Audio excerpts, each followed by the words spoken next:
بسم الله الرحمن الرحيم وإذ قال إبراهيم لأبيه آزر أتتخذ أصناما آلهة إني أراك وقومك في ضلال مبين وكذلك نري إبراهيم ملكوت السماوات والأرض وليكون من الموقنين فلما جن عليه الليل رأى كوكبا قال هذا ربي فلما أفل قال لا أحب الآفلين فلما رأى القمر بازغا قال هذا ربي فلما أفل قال لئن لم يهدني ربي لأكونن من القوم الضالين فلما رأى الشمس بازغة قال هذا ربي هذا أكبر فلما أفلت قال يا قوم إني بريء مما تشركون.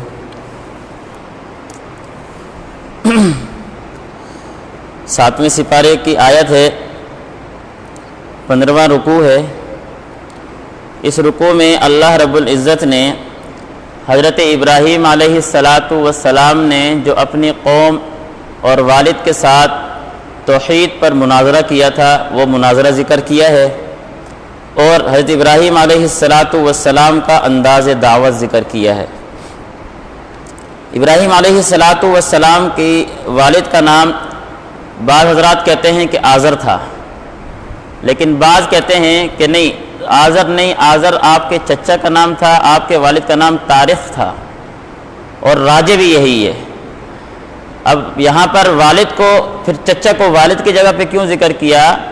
تو مفسرین کہتے ہیں چونکہ چچا جو ہے یہ والد کے قائم مقام ہوتا ہے، اور چچا کو بھی والد ہی کہہ دیا جاتا ہے عرفاً، اس لیے یہاں پر چچا کو والد کہہ کر اور وَإِذْ قَالَ إِبْرَاهِيمُ لِأَبِيهِ کہہ کر پکارا ہے کہ ان کے چچا جو تھے وہ نمرود کے وزیر تھے۔ نمرود کا وزیر جس ٹائم بنایا گیا تو یہ شرک میں مبتلا ہو گیا۔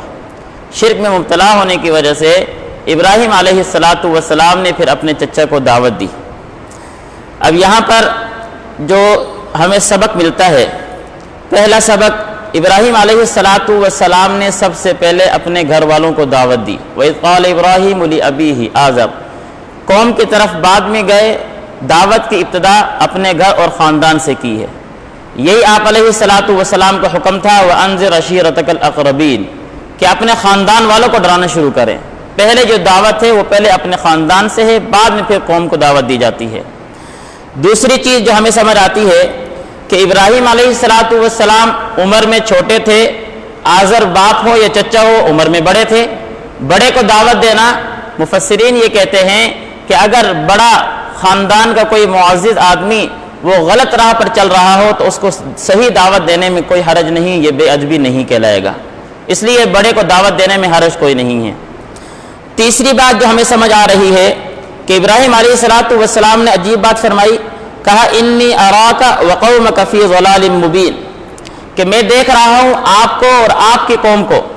یہ نہیں کہا کہ میں دیکھ رہا ہوں اپنے باپ کو اور اپنی قوم کو، کہ اپنے باپ کی نسبت اور اپنی قوم کی نسبت اپنی طرف نہیں کی بلکہ باپ کی طرف کی ہے۔ مفسرین نے بڑا عجیب نقطہ اٹھایا ہے، فرمایا کہ حجت الوداع کے موقع پر آپ علیہ السلام کا ایک قافلے سے گزر ہوا تو آپ نے فرمایا ابھی کس قوم سے ہو؟ تو انہوں نے فرمایا کہ نحن قوم مسلمون، ہم مسلمان قوم سے ہیں، یعنی کہ نسب اور خاندان یہ بعد میں ہے اور اسلام پہلے ہے۔ نسب اور خاندان یہ بعد میں ہے، اسلام پہلے ہے۔ اگر کوئی آدمی اسلام میں کسی آدمی سے نہیں ملتا تو وہ اس قوم میں سے نہیں کہلایا جاتا، اس کی قوم تبدیل ہو جاتی ہے۔ اور ابراہیم علیہ السلام نے اسی چیز کو دیکھ کر کہ میرا جو باپ ہے یہ چچا ہے اور میری جو قوم ہے وہ بت پرست ہے، جبکہ اللہ رب العزت نے مجھے توحید کی دعوت دی ہے اور اپنے عبادت کرنے کی دعوت دی ہے، میرا ان سے کوئی جوڑ نہیں ہے جب تک یہ شرک والے دعوت پہ چلتے رہیں گے۔ یہ ہمیں دعوت دی ہے۔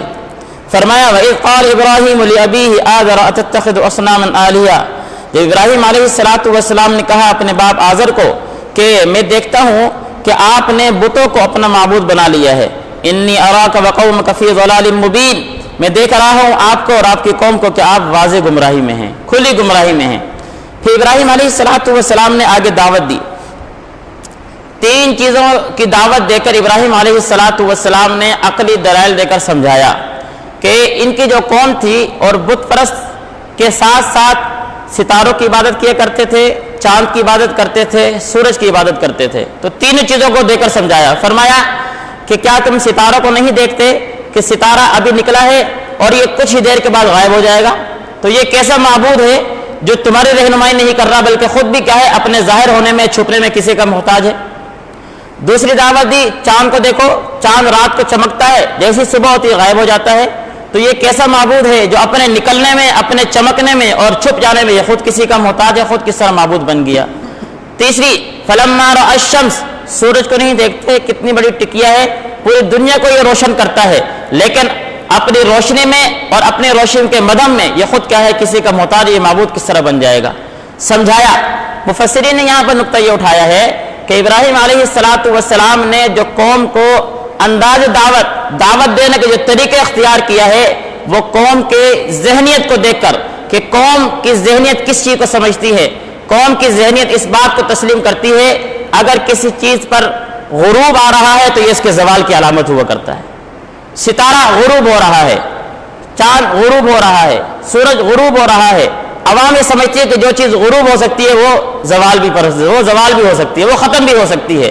تو ذہن کو دیکھ کر ان کی قوم کو دعوت دی، فلسفانہ کیا ہے انداز نہیں اپنایا، سیاسی اپنا سائنسدانہ انداز نہیں اپنایا، بلکہ قوم کے ذہن کو دیکھ کر ان کے ذہن کے مطابق دعوت دے کر ان کو سمجھایا ہے۔ تیسری چیز جو ہمیں اس دعوت سے سمجھ آتی ہے کہ ابراہیم علیہ السلام نے جس ٹائم بت پرست کا ذکر کیا تو بت پرستی میں کیا کہا، انی اراک وقومک فی ضلال مبین، کہ میں دیکھ رہا ہوں آپ کھلی گمراہی میں ہیں۔ کیوں؟ اس لیے کہ بت پرستی کی گمراہی یہ واضح ہے، ہر آدمی کو سمجھ آتی ہے کہ یہ اپنے ہاتھ سے بنائے ہوئے مورتیوں کو ان کو سجدہ کر رہا ہے، ان کی عبادت کر رہا ہے، ہر آدمی سمجھتا ہے کہ یہ غلط ہے۔ جبکہ ستارہ، سورج، چاند یہ انسان کے ہاتھ کی بنائی ہوئی چیزیں نہیں ہیں، ان کی گمراہی انسان کو سمجھ نہیں آتی ہے۔ اس لیے وہاں پر یہ نہیں فرمایا قال هذا ربی فلما افل قال لا احب الافلین، یہ نہیں کہا کہ میں تمہیں گمراہی میں دیکھ رہا ہوں، بلکہ وہاں پر انسان کے ذہنی صلاحیت کو سامنے رکھ کر انہیں دلائل دے کر سمجھایا ہے کہ سورج ایسی چیز جو غروب ہو رہی ہے، چاند ایسی چیز جو غروب ہو رہا ہے، ستارے ایسی چیزیں جو غروب ہو رہے ہیں، جس کے اوپر غروب کا کیا ہے زمانہ آ سکتا ہے، وہ زوال و ختم بھی ہو سکتے ہیں، تم ان کی عبادت کس طرح کرتے ہو۔ تو دونوں انداز سمجھائے گئے ہیں۔ یہاں پر داعی کے لیے ایک انداز سمجھایا گیا۔ داعی ہر آدمی ہے، صرف امام عالم داعی نہیں ہے، اس امت کا ہر فرد داعی ہے۔ اس امت کا یہ اس کی خصوصیت ہے کہ اللہ رب العزت نے اس امت کو، امت محمدیہ کے ہر فرد کو داعی بنایا ہے کہ اس امت کے ہر فرد پر جو نیک بات پہنچے اس کا کام بنتا ہے دوسروں تک پہنچائے، یہی داعی ہے۔ اس لیے کہا گیا ہے کنتم خیر امت، کہ تم بہترین امت ہو، کیوں تأمرون بالمعروف وتنہون عن المنکر، کہ تم نیکی کا حکم کرتے ہو، برائی سے روکتے ہو۔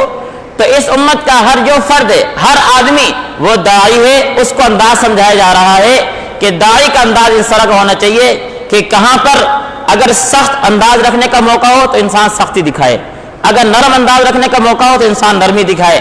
جب آئی بت پرستی کی بات سو صاف کہا فی ضلال مبین، تم کھلی گمراہی میں ہو، سختی والا انداز اپنایا۔ جب بات آئی ستاروں کی، چاند کی، سورج کی، تو نرمی سے سمجھایا بھئی یہ ایسی چیز ہے جو خود بھی کیا ہے اپنے ظاہر اور چھپنے میں کسی اور کی محتاج، تم اس کی عبادت کس طرح کر رہے ہو۔ نرم انداز ذکر کے انسان کو سمجھایا جا رہا ہے۔ یہ ابراہیم علیہ السلام کا انداز دعوت اور توحید کے دلائل تھے کہ اللہ رب العزت کی ذات ایسی ہے جو اس روئے زمین اور کائنات کو چلا رہی ہے، اللہ کی ذات ایسی ہے جو دن نکالتی ہے اور رات لے کر آتے ہیں، اللہ کی ذات ایسی ہے جو ستارہ نکال رہے ہیں اور اس کو غروب کر رہے ہیں، اللہ کی ذات ایسی ہے جو چاند نکالتے ہیں اس کو غروب کر دیتے ہیں، اللہ کی ذات ایسی ہے جو سورج نکالتے ہیں اس کو غروب کر دیتے ہیں۔ اس لیے اللہ کے علاوہ کسی اور کی عبادت نہ کرو، اللہ کے سامنے اپنی پیشانی جھکاؤ اور اللہ کے سامنے اب سجدہ کرو اور اس سے کیا ہے راز و نیاز کرو۔ اللہ ہمیں سمجھنے کی توفیق نصیب فرمائے۔